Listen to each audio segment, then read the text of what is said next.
Hey guys, welcome to another episode on Kind Spirit Tech. So today we are going to talk about lines with GGPlot. And aside of GEOM segment, there are actually three more interesting functions for this purpose. And for this tutorial I have created a plot in front of you, so if you have been following this series up to now, you know everything what is happening in here. And now I am going to use one line function, and that is GEOM VLINE. Means geometry vertical line, and in here we have to provide argument x intercept, means where exactly on x-axis our vertical line is going to start, and let's say I'm going to put it on 4, and let's see what we're going to get.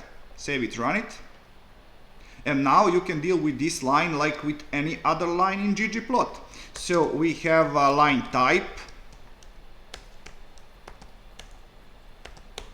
let's say 2 for dashed line, let's say line width is going to be 0,7, and let's say color green. Okay, this is going to be nice. Save it, run it. And now, same as with a vertical line, we can create horizontal lines. Just in here we are going to say H line, and instead of x-intercept we are going to say y-intercept. And let's say I'm going to do that on value of 10.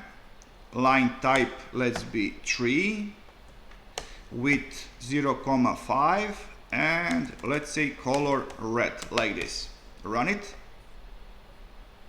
Okay, I probably missed something. Yes, we need plus as always. Run it again.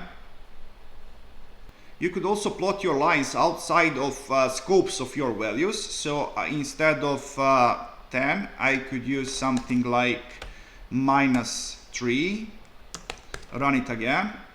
And there is one more function that I want to show you. I'm going to comment this too. Function is called GEOM ABLINE.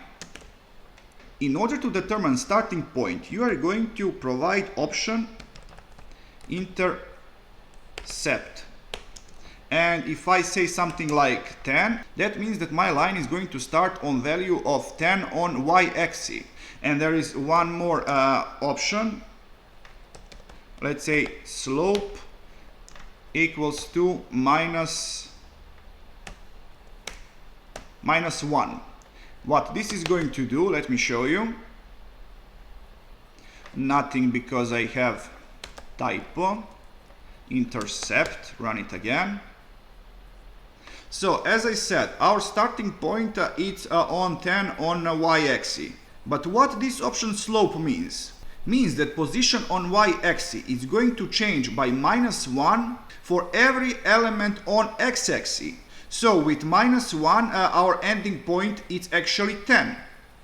And if I say something like 0,5 minus 0,5, that means that our line is going to end on 20. Let me show you. I'm going to run this code.